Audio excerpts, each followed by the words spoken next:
welcome to episode 6 of the Living Memory Association's Away for the Messages Reminiscence podcast series, where we continue to explore Edinburgh's shopping and retail heritage. In this episode, we hear about the work histories of Ian Suggitt and Tom Hislop.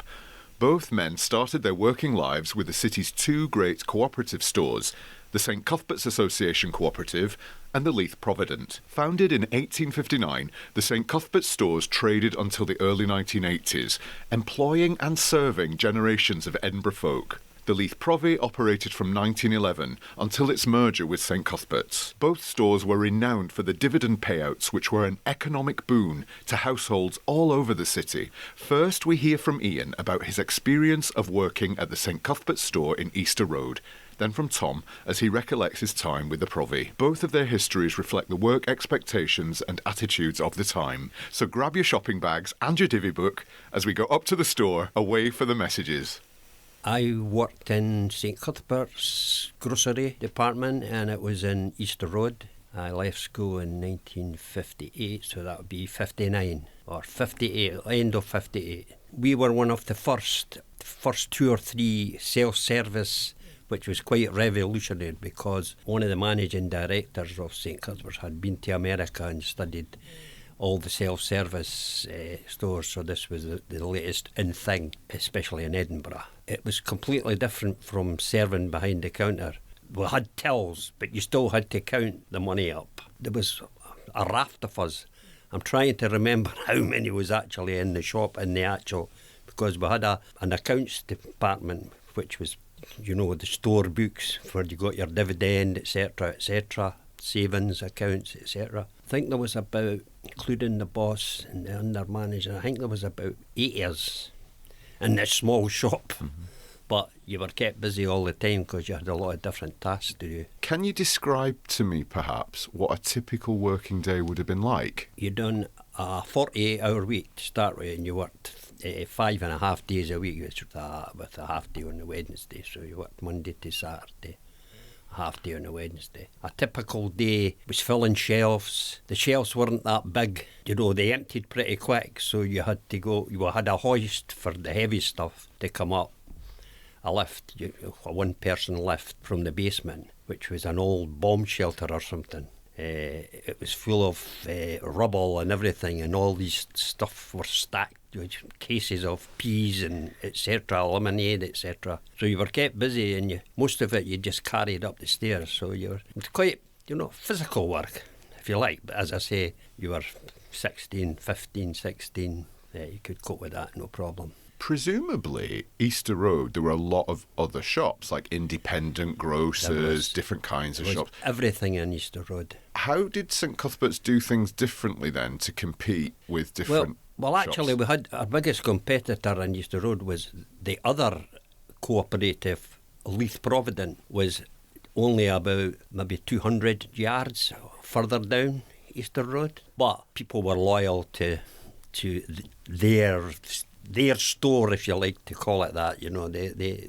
so it was very busy, especially at the weekend when people got paid weekly. Friday payday, Fridays was always a busy day for the shopping. And you've mentioned the fact that people had a dividend number and they got a payout, yes.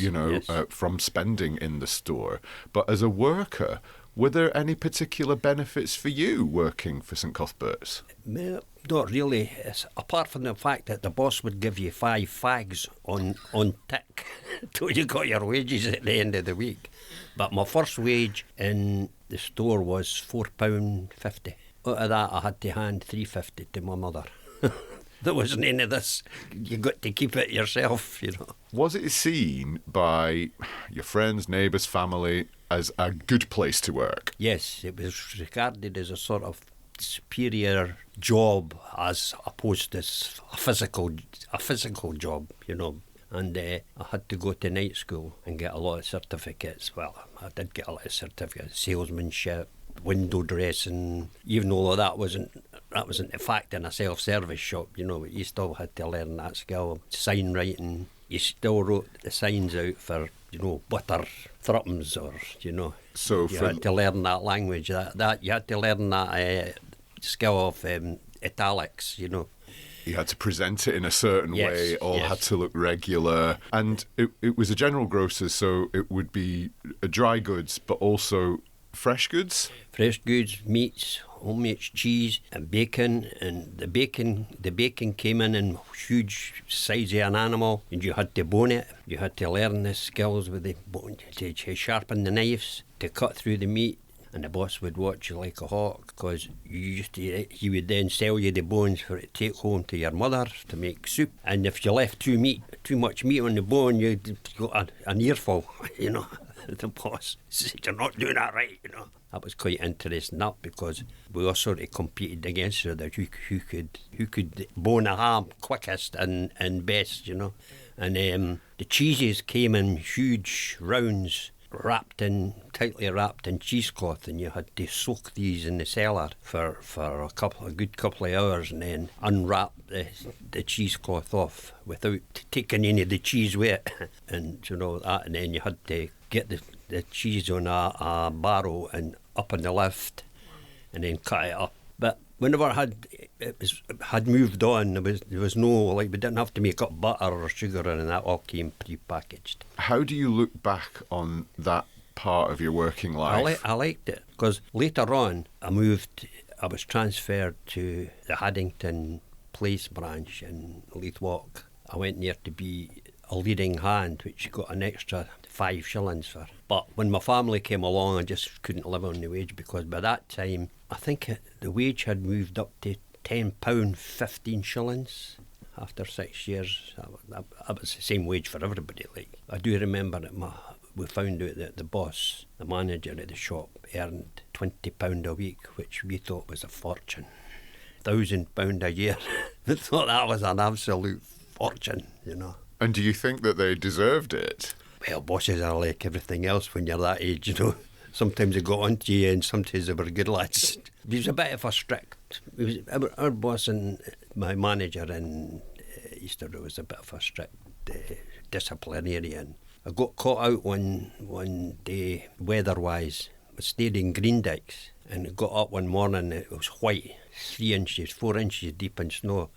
Of course, when I got down to the Bingham Tunnel, the buses were off, so I had to walk from there into Easter Road, which is quite a trek through snow. And when I got to the thing with one of the other lads that stayed in Greendykes, I know he had actually managed to get an earlier bus, and he had made it in. So my boss thought that if he could have made it in, I should have made it in. So he made me walk home again. And my mother kicked up blue murder when I got in, and she says, "You what?" So she complained to 92 Fountain Bridge, and I believe Fountain Bridge phoned them and said, "Get him back in for..." That was sort of ridiculous. So I then got a visit, because the snow had melted by then at lunchtime, to go back in and work. But I still lost the half day's wages. Still took the half day's wages off me. What do you think about the picture of your shopping experience now compared to when you worked in retail? Oh, chalk and cheese, definitely. The very first thing you're ever told is the customer is sir or madam, unless you are invited to address them differently, like Mrs. Smith or sometimes their first name, which was unusual, you know. I mean, I was in a shop a couple of years back, it wasn't even that, and he said, it was "Hello mate, what can I do for you?" I says to him, you know, that's not really how you address customers, you know, mate, and I've had chummy. This is for somebody behind the counter, you know. It's just an attitude that quite annoys people in my age. You're not sort of... Familiarity. Yes, familiarity that they're not really got a right to assume, you know, until you know... Okay, if you get to know them, and that's how you talk about that. Well, it harks back to the training that you had as well. Yes, the expectations of people back then as well. Yes, sir or madam. That was the first thing they said to you. The customer's always sir or madam, and plus they're normally always right, except when they're wrong. as he used to say. But you weren't allowed under his breath, but you weren't allowed to assume that, you know. Also working in the store, we had a lot of customers from the store in Easter Road, the embassies up in Royal Terrace. So we all used to vie for the order. We had to take their order up in a barrow, like a wheelbarrow, because you got a good tip. They would always give you a shilling or something, you know, for delivering this. So there was a French embassy, an American embassy, and there was another one that we always used to buy for and the boss kent that, so he would play. If you had crossed them, assuming you didn't get that order that weekend. Thank you very much for sharing those memories with us. Okay, you're welcome. You mentioned that your first paid job was when you were at school, is that right? Yes, Can you describe that to me? We were still at DK, and it was a milk round from the Leith Provident Co-op on the corner of Admiralty Street, delivering the milk in the morning to Prince Regent Street, basically, with the old push barrows.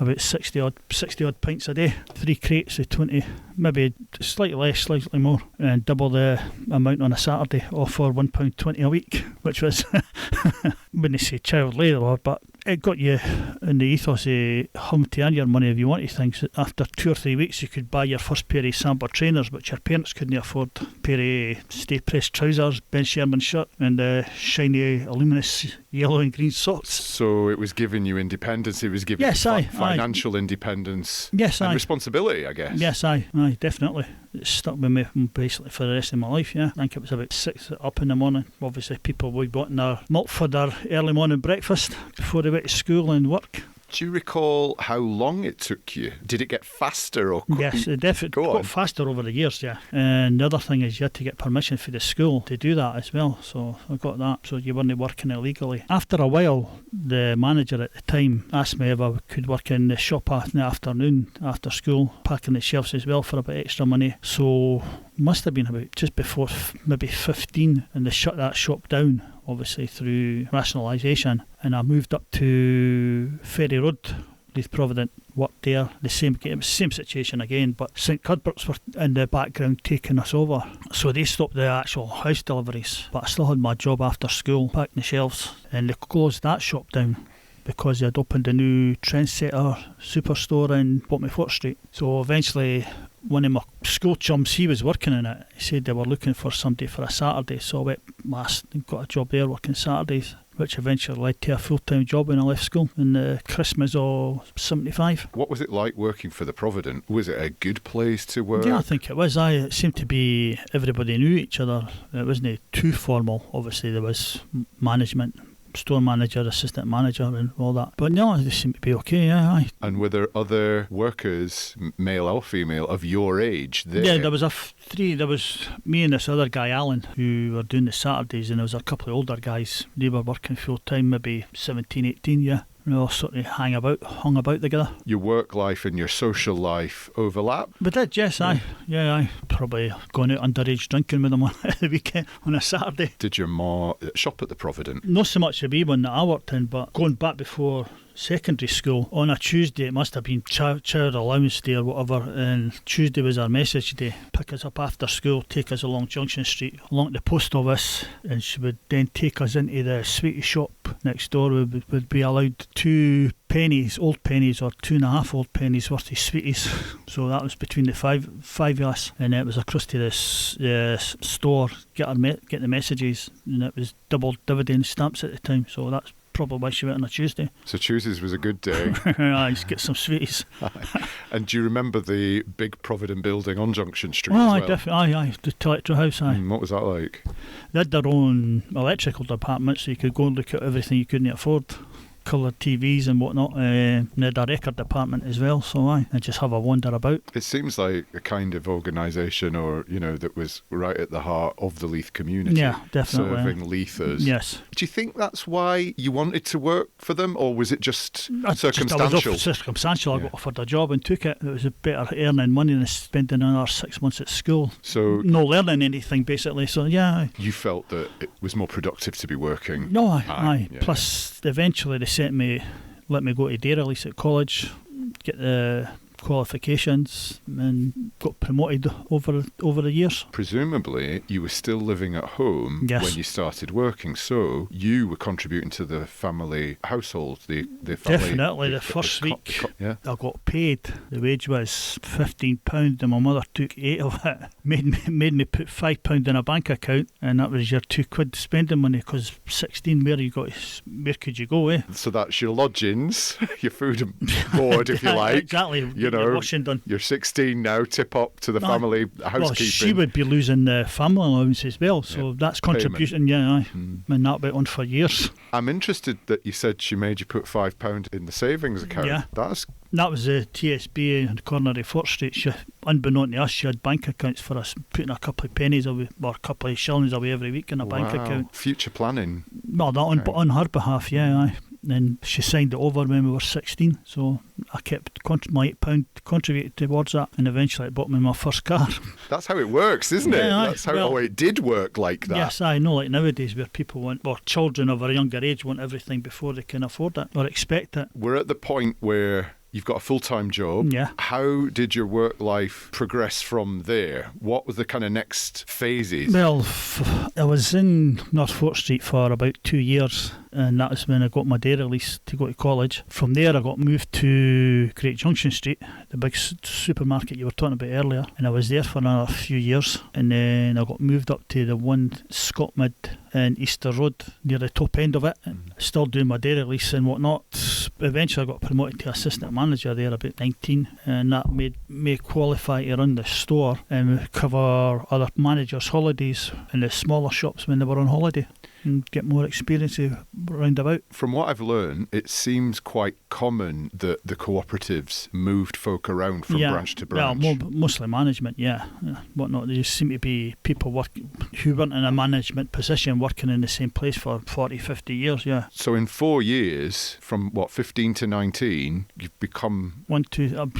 assistant branch manager, That's quite a lot of responsibility for a 19-year-old. No, definitely, but obviously they think you've got the capability and you're of the legal age to do so, so it's like get promoted from within most of the time. You must have been a good worker then. Yeah, I suppose I was, Conscientious? Up to a point, as I still am. You were there at the time of the merger with St Cuthbert's. Yes. What was that like? I joined full-time when it was St Cuthbert's, although there was still a lot of ex-Leith Provident people working, management and shop managers and whatnot, and I felt they had the feeling that they were second-class employees because they had been transferred across. I'm not saying that was true, but that's just the impression I got at that young age. Did they keep the Leith Provident name though? No. It was rebranded St Cuthbert's, and when going ahead in the future, when they took over the L Co-op in Motherwell and then transformed it into Scottmid, which it is nowadays. Did you move any further in terms of branches around the city? Well, from Easter Road I was offered a manager's position in East Clement Street, which I took. It was just a small shop. Took that. Quite enjoyed running that with my few members of staff. Obviously rationalisation again, they were going to close that down, so I was offered the manager's position in Picardy Place where the Tesco's is now, in that area, and I took that. As an assistant manager or a store manager, did you have autonomy over the way that you could do things, or was it all very much a diktat coming down from the head office kind of thing? More or less a diktat, but you could do small things, not very much obviously, but just bits and pieces. The way you displayed things on what you decided was to get the prime spaces for displays and things like that. You could decide on things like that. You could pick what you put in the display parts in the windows, but obviously they dictate to what posters went up and things like that. And when you had the day release at college, just jumping back, what were you learning there? It was a general course of retail management, and after that I'd done a higher degree course on there again retail management, but at the time that was a correspondence course. Obviously there wasn't any internet to do it over the internet as such, so that was that, and I stopped just before I got a full degree in retail management, which I suppose I should have just done the extra year, but family and whatnot gets in the way. The Living Memory Association extends its sincere thanks to Ian and Tom for sharing their memories with us, and to the National Lottery Heritage Fund Scotland, whose funding has made this series possible. Why not check out the other podcasts in this series and all our other oral oral history recordings. You can find them on the Living Memory Association podcast website, hosted on Libsyn, or on Spotify, YouTube, and on our Facebook page. The Wee Museum of Memory is based at the Ocean Terminal Shopping Centre, Leith, Edinburgh, and at the Centre Livingston in West Lothian. Follow us on Facebook, Instagram, X, and we are now on TikTok, where you can see and hear from our staff and volunteers. Until next time, cheerio.